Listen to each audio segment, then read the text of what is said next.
Kalau bagi saya tantangan paling berat terberat ketika kebenaran kita tadi. Berarti itu yang terberat. Ketika kebenaran tidak dicapai. Apa tidak takut diancam fisik atau apa?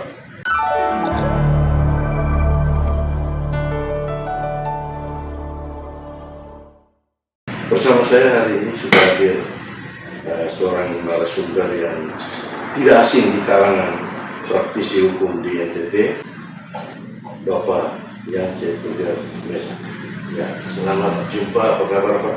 Kawan baik. Luar biasa. Ya, jadi ini salah satu pengacara muda yang hebat. Tetapi kita mau dengar ada kisah menarik di balik keputusan beliau menjadi pengacara, dan kisah saya dengar kalau tidak salah kisah itu membuat beliau sampai saat ini tetap punya integritas dan komitmen yang tinggi untuk melayani masyarakat di bidangnya. Bisa diceritakan Pak? Ya. Oke, terima kasih Abang Yos.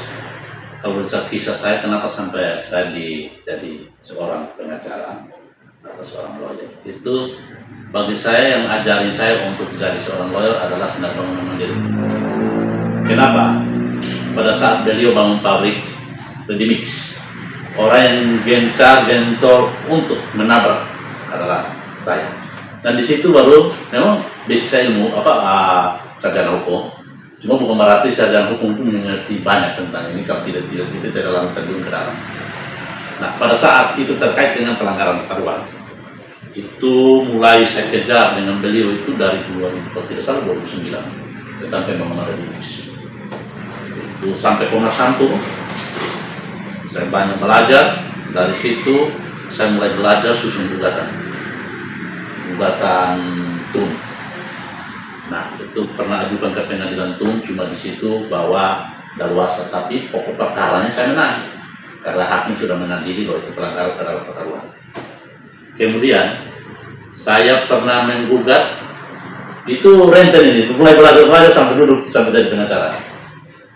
Itu mulai dari Hipermart, Hotel Aston, On the Rock, Timur Raya, Subasuka. Saya pernah hajar itu. Gugat sampai turun juga, karena apa? Hanya mau belajar. Nah, tapi pada saat itu hakim menerangkan bahwa harus gugatannya kelas action. Jadi gugatan saya istilahnya tidak masuk lah, legal standing tidak. Nah, dari situ sampai 2012 lagi masalah perdata, masalah tanah. Dapat kuasa istilahnya insidentil. Ya sudah sampai sekarang. Teman-teman ada senior dari pengacara saran kalau bisa ikut pendidikan advokat bisa. Jadi ya sudah saya ikut dari saran dari para senior teman-teman, sudah saya belajar sampai ikut pendidikan advokat sampai dari luar biasa. Jadi waktu itu membayangkan tidak bahwa sebagai penasihat hukum itu pasti ada tantangan berat atau ancaman dan sebagainya. Kalau bagi saya tantangan paling berat itu kalau berbicara keadilan terus keadilan itu tercapai. Itu tantangan terberat saya. Kenapa? Tidak nyaman dalam hidup saya. Ketika berdasarkan data-data usaha bukti dan berdasarkan barang orang, tapi kita tidak tapi itu kan hakim kan punya keputusan tersendiri. Itu yang menjadi tantangan terberat bagi diri saya, hidup saya. Itu yang paling. Masalah lain tidak. Kalau tantangan berat satu adalah masalah lain bagi saya, bukan masalah itu, tapi tidak ada masalah. Tapi yang terberat ketika kebenaran kita tadi. Berarti itu yang terberat. Ketika kebenaran tidak dicapai. Apa tidak takut diancam fisik atau apa? Dan Bapak ini kan getol memperjuangkan keadilan khususnya bagi masyarakat. Kalau bicara takut ya pasti ada. Cuma yang penting kita buat saja. Banyak berdoa. Semua kita lakukan. Mungkin bisa diceritakan satu pengalaman yang paling membekas selama menjadi penasihat hukum. Oh, saya jadi terdakwa. Jadi terdakwa? Terdakwa. Wah, kok bisa? Ini jadi terdakwa. Itu bagi saya itu pengalaman hidup. Dan saya pernah konsultasi juga senior yang organisasi ini. Dia kalau saya harus pengacara kalau harus ada bertanya karena pasti banyak yang dikriminalisasi dan saudara salah satunya. Cuma saya nikmati barang itu. Nah, dia terdakwa itu kasusnya 2000 berapa ya? 2022 atau 2021. Jadi ceritanya ada oknum polisi itu menurunkan bahan bangunan di depan klien saya. Ada bahan bangunan dan yang menerangkan kepada saya adalah klien saya sendiri dalam sidang pun menerangkan bahwa iya, pernyataan yang saya bilang si oknum ini dapat tanah dari si tukang mafia satu itu adalah saya, itu menurut klien saya dan saya pun bacakan surat kuasa. Nah, saya tahu itu dalam undang-undang advokat seorang ketika bertindak atau dalam rangka menjalankan kuasa kan tidak menurut undang-undang. Cuma mungkin dari majelis hakim atau hakim menilai lain terserah. Yang penting saya tetap pada pendirian saya bahwa saya jalankan tugas profesi. Nah, di situ penghinaan terhadap oknum polisi. Karena saya hanya bilang begini, si oknum ini dia kan dapat tanah dari si mafia ini. Nah, saya akan lapor ke provos. Itu kata-kata itu seolah-olah saya hina dia. Padahal saya bilang si oknum ini. Nah, itu yang dilaporkan sampai saya dari terdakwa ada usaha untuk damai. Cuma saya bilang kalau saya damai dengan ketidakbenaran saya tidak mau biar jadi terdakwa. Biar jadi terdakwa tidak masalah untuk saya. Karena memang ikut kebenaran tentangan besar. Tantangan besar, kecil. Kalau saya mau ikut kejahatan banyak, tetap banyak. Kalau ikut jalur kejahatan, dalam artian sogok saya untuk diam begini banyak. Tapi tetap pada komitmen. Memang harus, tidak boleh. Karena kita hidup di dunia sementara. Jadi sampai detik ini tetap bertahan. Tetap tidak akan. Tapi ketika orang itu mengakui salah, saya harus tunduk pada dia. Karena salah apa kita mencari dari dia? Kita mencari kesalahan dia. Tapi ketika kesalahan itu dia tetap bahwa dia benar, itu saya tidak kompromi. Itu prinsip itu. Kalau manusia kalau tidak prinsip itu. Wah, ini merinding ya. Nah, kedua lagi itu jadi tersangka. Terdakwa itu sudah pidana nih. Tapi sudah selesai jalani masa itu hukuman percobaan. 1 tahun, 2 tahun saya banding. Turun 1 tahun. Nah, walaupun dalam kuasa ya nikmati itu. Jadi anehnya dalam persidangan saksi ahli pidana menerangkan tentang kode etik. Nah, itu yang dipakai dasar untuk saya dihukum. Ya, ahli pidana menerangkan kode etik undang-undang advokat sangat jelas harus melalui dewan kehormatan, bukan ahli pidana. Nah, ahli pidana juga seorang pengacara juga. Tapi ya sudah, memang dunia persilatan begitu, nanti saja. Ini seru juga ya. Habis yang berikut lagi terkait dengan orang-orang kecil di antara tanah yang dirampas sampai sekarang saya masih berdua. Dan saya tidak pernah mundur. Sampai naik terdakwa, naik penyidikan, penyidik polres itu. Pra peradilan saya menang, hakim sudah jelas menang, sudah cukup alat bukti, tapi Polres lagi tutup kalau tidak cukup bukti. Jadi saya sampai sekarang saya bingung. Sebenarnya hakimnya siapa? Hak polisi itu hanya penyidik atau bertindak sebagai hakim sehingga harus menentukan tidak cukup bukti yang sementara hakim sudah menerangkan sudah cukup dalam. Itu putusannya itu ini menarik. Iya. Putusannya itu putusan nomor 3 garing pit titik pra garing 2003 penormasi. Itu terkait dengan pemalsuan surat yang dilakukan oleh panitia A BPN Kabupaten Kupang, si A, si B, si C sampai di tingkat desa, ditambah dengan hukum mafia ini. Nah, hukum mafia ini juga orang BPN. Wah, ngeri. Nah, jadi dalam pertimbangan hukum hakim 2 orang oknum yang ketua panitia A ini juga dalam dalam sidang pra dia jadi saksi menerangkan benar salah. Si oknum yang mafia satu juga bilang salah, tapi hakim punya penyidik punya pendapat lain ketika putusan ini. Saya pra menang, spring lanjutan keluar, mereka kan ahli pidana kan waktu itu kalau tidak salah Pak Deddy Manofe. Nah itu pertimbangan hukum daripada hakim terkait dengan keterangan pada Pak Deddy Manofe, ahli hukum pidana dari Universitas Cendana, Fakultas Hukum, sudah jelas menerangkan itu. Tapi diduga kuat hukum penyidik ini mencari-cari kesalahan, istilahnya bertindak sebagai pengacara daripada para mafia lah.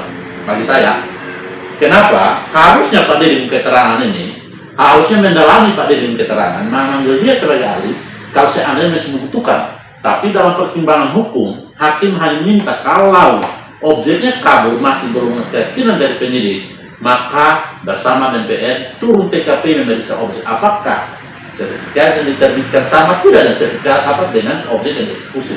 Tapi yang dibuat itu memanggil lain-lain orang untuk diperiksa, cari-cari kesalahan untuk menyelamatkan oknum para mafia. Tapi cepat turun ke lokasi tidak? Kalau turun harus panggil saya loh. Berarti Saya pengacara. berarti mereka tidak turun. Mau turun tidak turun kan kalau oknum penyidik itu kalau miring sebelah itu miring terus. Jadi mudah-mudahan ya mudah-mudahan reformasi Polri penyidik-penyidik itu tidak usah dibutuhkan lah kalau tidak masyarakat susah. Saya kira memang harus ada reformasi tuntas ya untuk di tubuh Polri khususnya para penyidik. Atau mungkin karena gajinya tidak mencukupi atau bagaimana? Saya tidak sampai. Fokus kepada satu kasus di mana hakim sudah menang cukup bukti, tapi dia berkesimpulan berdasarkan surat SP3 yang dia ajukan, dia diberikan tanggal 17 Maret 2005 bahwa tidak cukup bukti. Sementara hakim dalam pertimbangan hukumnya sudah cukup bukti. Ini membawa menurut hakim sebagaimana uraian-uraian di atas dan juga pertimbangan mengenai alat bukti dalam penyidikan yang telah dikumpulkan oleh penyidik. Hakim beranggapan sesungguhnya dalam penyidikan yang dilakukan termohon atas laporan dari pelapor telah terdapat alat-alat bukti yang cukup sebagaimana dalam pasal 184 ayat 1 KUHP. Hakim sudah bilang cukup. Itu putusannya itu tanggal 13 Juli 2023. Kemudian tanggal 17 Maret 2025 penyidik memberikan surat penghentian dengan tidak cukup bukti. Luar biasa. Tidak cukup bukti. Hakim sudah bilang cukup bukti. Oknum-oknum ini memang tidak cukup bukti. Sebenarnya hakim salah. Bingung. Jadi ini salah satu pengalaman yang cukup membekas. Ya. Saya tidak bisa akal sehat lah. Seorang pengacara berpikir seperti ini akal sehat. Kayaknya Tidak sampai. tidak sampai. Jadi dunia hukum ini Makanya menurut Profesor Setapi bilang apa? nah, Hukum pidana itu hukum yang paling jelek. Nah, jadi kalau hukum yang jelek itu dipegang oleh oknum aparat hukum yang jelek, tambah jelek hukum itu. Itu Setapi dalam beberapa uraian yang pendapat itu diungkap lagi oleh beberapa ini. Jadi apakah pendapat Setapi itu terkait dengan ini bahwa hukum pidana itu paling jelek, dan kalau hukum yang jelek itu dipegang oleh oknum aparat hukum yang jelek, maka tambah jelek hukum itu. Apakah ini? ini fakta. Apakah ini? Pernyataan saya tapi hidup kembali. Bisa. Betul. Tapi begini Pak, ini kan kalau saya melihat bahwa dari cerita-cerita tadi justru banyak sekali tekanan dan bisa membuat kita stres dengan pemahaman logika hukum kita ketika benturan dengan oknum-oknum yang jelek ini. Bagaimana Pak Yanto sendiri mengatasi tekanan? Sebenarnya tidak tekanan kalau saya bicara tentang apalagi pidana bicara bukti. Nah, bukti kita sudah sampaikan, tapi mereka bahwa tidak cukup bukti kan itu yang seleksi, bukan tekanan. Tapi bukan persoalkan itu saja. Biar tidak tinggal lewat. Nah, bukti itu dipersoalkan, itu yang jadi masalah. Nah, sebenarnya bertindak atas nama karena penyidik berdasarkan undang-undang memberi kewenangan sebesar-besarnya mencari, menemukan bukti dengan bukti yang ada, naik penyidikan dan penetapan tersangka, penyitaan. Bukan ini, malahan kami korban udah bawa bukti, mereka kesampingkan hanya kepada pelaku. Wah, ini luar biasa. Harusnya kan korbannya. Ya, harus dilindungi korban lah. Tapi faktanya, Faktanya jadi pengacara, pengacara terlapor. Kenapa saya bilang pengacara terlapor? Aku sudah bilang cukup bukti. Dia bilang itu cukup. Terus memang ada orang-orang yang tidak punya hubungan apa-apa untuk ambil keterangan itu pas waktu cukup. luar biasa. Oh, pakai ilmu reserse seperti apa? Berarti biasanya dalam ilmu hukum dikenal desain and the solen ya. Teori dan fakta memang betul berbeda. Dan ini kan tantangan bagi pengacara-pengacara muda. Atau Kalau kita pengacara, kalau tidak lawan tidak bagus. Kalau hanya pada arus, dia mengalir saja tidak bagus. Karena apa? Satu lagi, kalau tidak berdiri pada pihak korban terus diamkan terus oknum-oknum ini lebih cenderung memihak kepada para pelaku. Siapa lagi? Tidak akan begitu. Tapi saya pendirian loh, benar, salah. Kalau saya salah, saya minta maaf. baik. Tapi kalau salah baru dibuat jadi benar, apalagi terkait masalah tanah, saya agama Kristen. Firman Tuhan jelas, terkutuklah sampai keturunan ketiga. Dan mudah-mudahan lah dalam menyebar tidak ada desain daripada hukum penyidik. Mudah-mudahan tidak ada desain daripada hukum penyidik ini hiduplah dengan tentram. Tapi ketika ada desain untuk melindungi oknum terlapor, saya yakin lambat atau cepat Tuhan akan mempertemukan kita. Maka benarlah firman Tuhan, terkutuklah dia. Luar biasa. Secara bicara tanah itu kita yang jadi dari tanah. Tidak boleh. Dan bagi saya ini oknum mafia sudah mengakui barangnya palsu. Kan dia gunakan gini, tapi nanti dalam sisi lain, tapi saya jelas. Dia gunakanlah dokumen ini. Dia scan barang asli, gambar tambah kali, dia pakai bukti gugatan perkara sementara barang asli dari ini. Dan ini pun sudah diforensik oleh Polres Kupang, non identik.